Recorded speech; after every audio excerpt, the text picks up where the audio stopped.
Aurora and Arthur Petrova, a very sour Monday after school.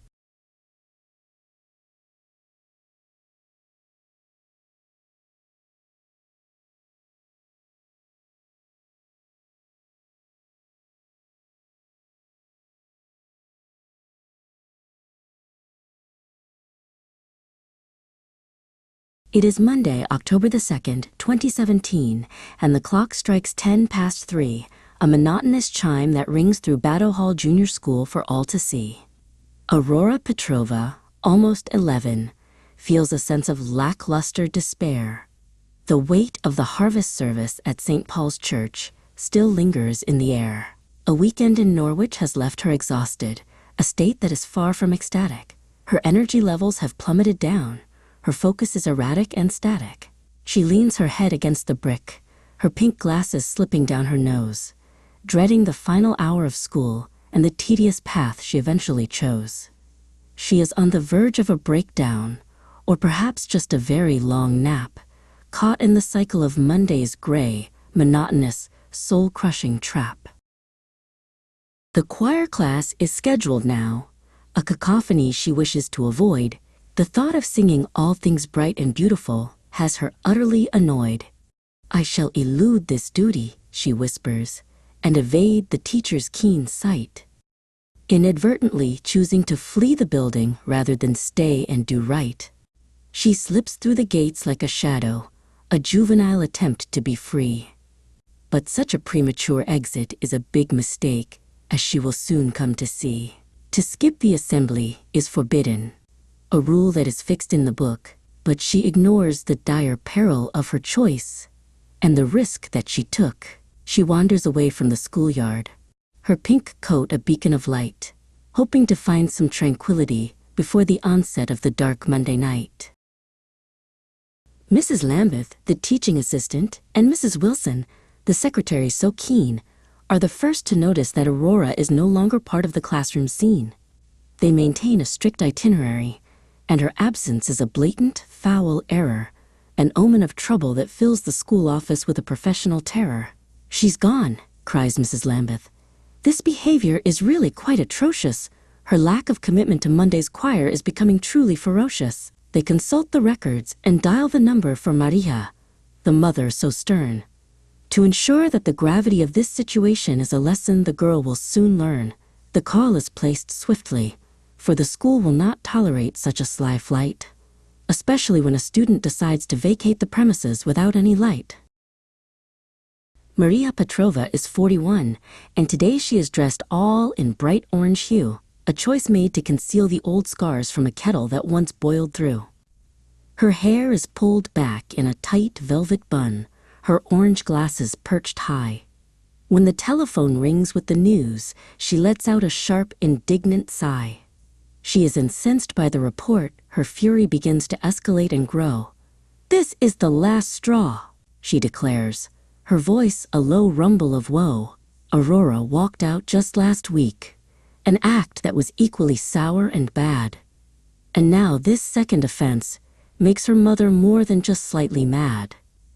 She dons her coat and prepares to confront her daughter with a fierce rebuke, for skipping her lessons is not a mistake that can be dismissed as a fluke. At the school gates, the confrontation is hostile. To put it quite mildly indeed, Maria's anger is a relentless force, a garden that's grown from a weed. "You've jeopardized your education," she shouts as Aurora starts to falter.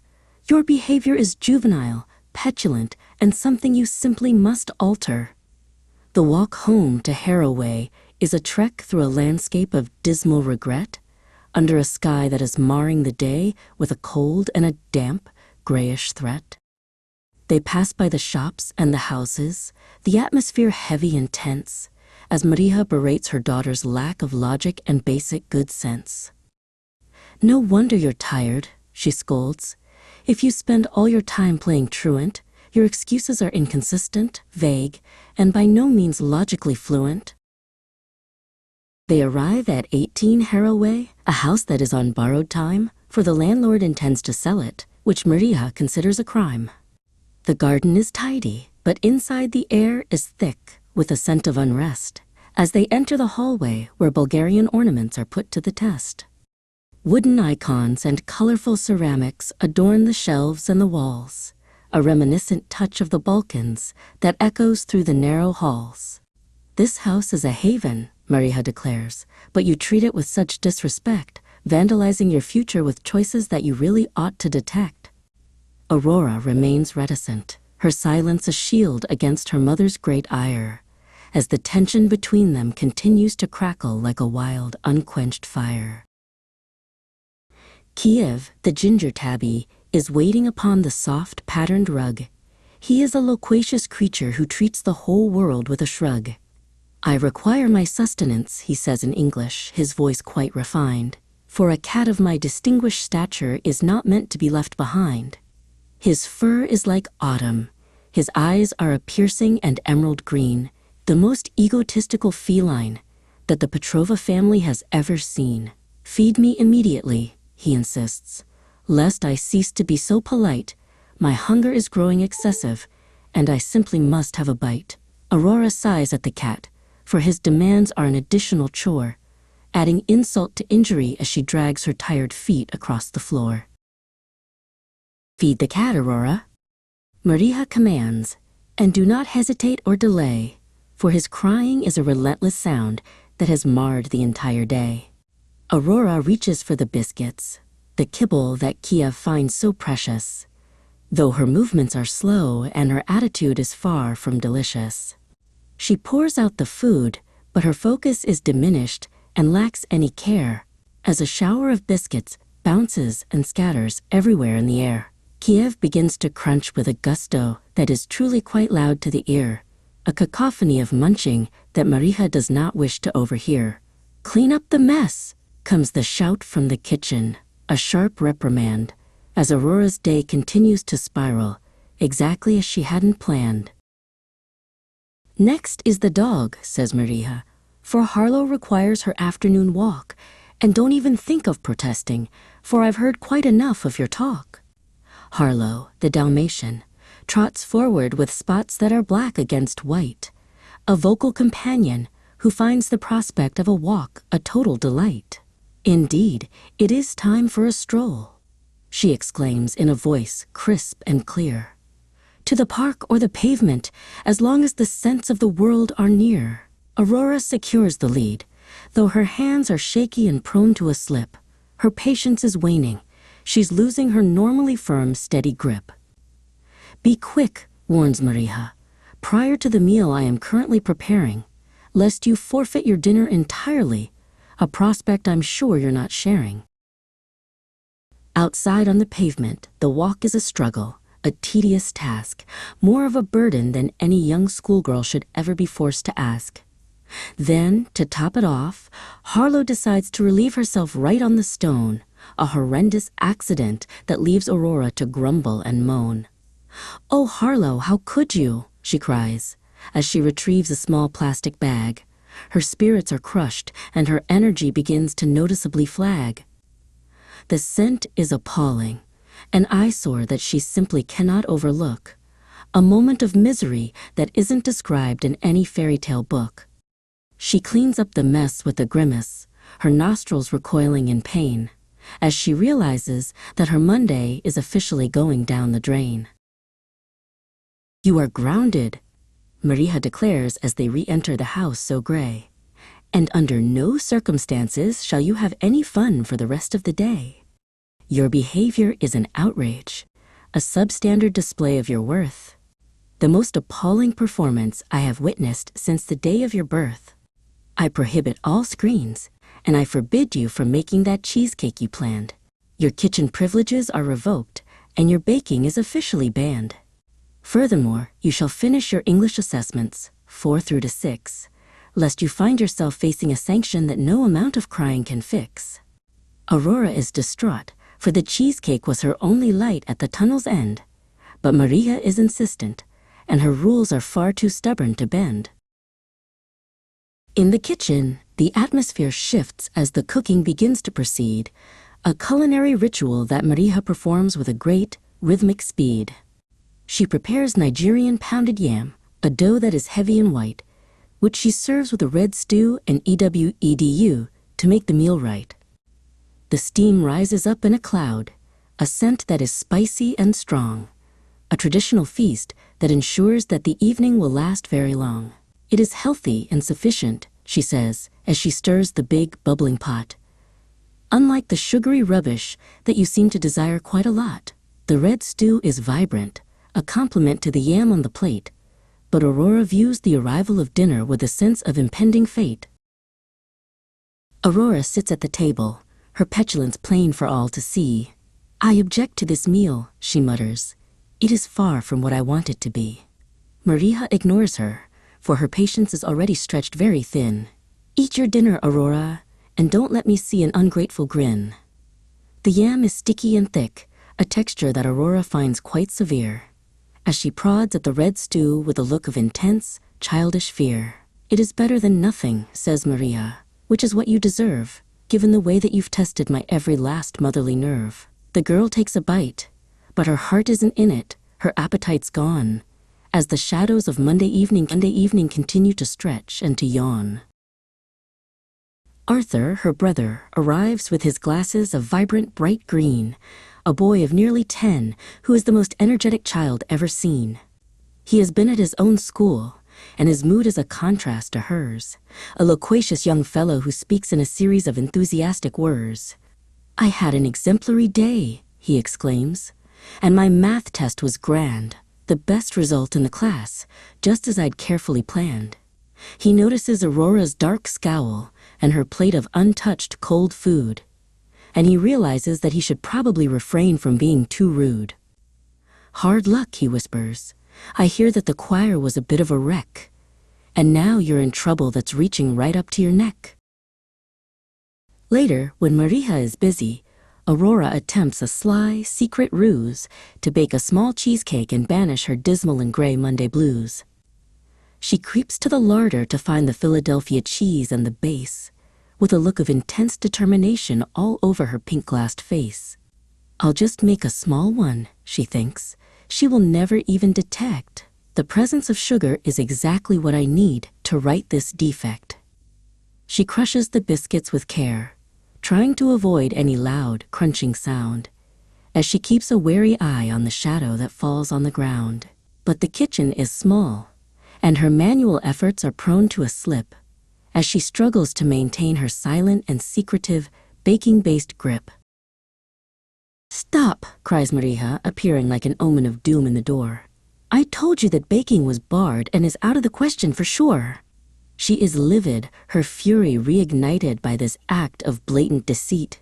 "To think you would try to sabotage my rules for a sugary treat." She confiscates the bowl and the spoon, her outrage a terrible sight, as she terminates the cheesecake project in the middle of the night. "This is the antithesis of obedience," she shouts. "It is truly abysmal. Your attempts to evade my sanctions are making your prospects quite dismal." Aurora is crestfallen. Her last resort has been thwarted and wrecked by a mother whose vigilance she really should learn to respect. "Now, the assessments," Maria commands, "and I want them finished with care. Assessment 4 is the first, so sit yourself down in that chair." Aurora is forced to her desk, where the English book waits like a foe, filled with questions and tasks that she simply does not wish to know. The word tetraphobia appears, a phobia she doesn't possess, but the monotony of the work is causing her a great deal of stress. She stares at the page, her mind a blank space of resentment and spite, as she realizes she'll be stuck at this desk for the rest of the night. The instructions are complex, the grammar is hard to retain in her head, and she finds herself wishing that she could just go straight to her bed. She begins to write, but her focus is marred by her anger and grief, and the stuff and nonsense she scribbles provides no lasting relief. She fails to demonstrate any competence, her answers are substandard and poor, as she realizes that she simply cannot take any more. In a moment of madness, a swear word escapes from her petulant tongue, a choice that is risky and foolish for a girl who is still very young. She is caught in a cycle of failure, a downward and dark escalation that is ruining her evening and her mother's already low expectation. The paper is covered in errors, the ink is a blotchy and terrible mess, as she struggles to cope with the weight of her self-imposed Monday-day stress. "I need the toilet," she cries, as a ruse to escape from the room, hoping to find a brief moment of peace in the bathroom's soft gloom. But as she stands up, a terrible thing begins to occur and take place, bringing a look of intense, horrified shock to her pink-glassed face. An accident happens, a malfunction of her own internal control, that crushes her spirit and leaves a dark hole in her juvenile soul. She has soiled her underwear, a horrendous and appalling event that is far from the clever and secretive ruse that she'd initially meant. She stands in the hallway, frozen by shame and a sense of despair, as the stench of her failure begins to permeate the evening air. Maria intervenes, for the silence is suspicious and strange, and she realizes that something has happened that she needs to arrange. When she discovers the truth, her reaction is one of pure, unbridled fury, acting as both the judge and the stern, uncompromising jury. "This is the height of immaturity," she screams. "It is truly disgusting, a behavior that I find incredibly hard to be trusting." She forces Aurora to clean herself up, a task that is grim and severe, as the girl's reputation continues to fade and to quickly disappear. "You tried to deceive me," Maria shouts, "with a ruse that has backfired so bad. It is the most infantile thing you have done, and it makes me quite glad that I grounded you firmly, for you clearly are not yet a teen, given the substandard nature of the mess that I've just recently seen." Back at the desk, the assessment is marked with a heavy red pen, a lackluster F that Aurora must look at again and again. "You have failed," says Maria. "Your work is abysmal and lacks any thought, a result of the laziness and the deceit that your choices have brought. You shall start from scratch on the morrow, for today you are clearly too tired to produce the exemplary work that is strictly and firmly required." Aurora is inconsolable. Her eyes are a watery, pink-rimmed sight as she realizes that she has lost every battle on this Monday night. The light at the end of the tunnel has vanished, extinguished and gone, leaving her feeling quite lonely and feeling quite helpless and wan. Then a sound in the driveway, the rumble of a powerful car, as Petar returns from his commute, which is famously long and quite far. His black BMW 3 Series pulls into its usual designated space as he steps out into the night with a weary and distinguished face. He is 46, almost 47, with glasses of deep ocean blue, a man who is used to a world that is logical, structured, and true. He has traveled from Bromley, a journey that is tedious and often quite slow, expecting a house that is peaceful and filled with a welcoming glow. But as he enters the hallway, he senses the tension and gloom that is radiating from every single Bulgarian ornamented room. He hears the report of the choir, and he hears of the cheesecake and mess, and his fury begins to exacerbate Aurora's already great stress. "You eluded your school," he exclaims, his voice a deep, resonant sound. "A choice that is irresponsible and is simply not solid or sound. In our culture, we value the work and the effort that one must provide, not the infantile tricks and the secrets that you've been attempting to hide." He is livid, he's irate, his temper is hot, like the Balkan mid-sun, as he realizes that the discipline of the evening has only just begun. "You have shamed us," he says, "with a display that is sour and poor, and I do not wish to hear any more of your talk, not a word, not a chore." To add to the fire, young Arthur is called to present his own score, a math test result that he holds with a sense of impending, deep awe. 28 out of 40, says Petar as he looks at the paper so green, is a lackluster result, the most disappointing that I've ever seen.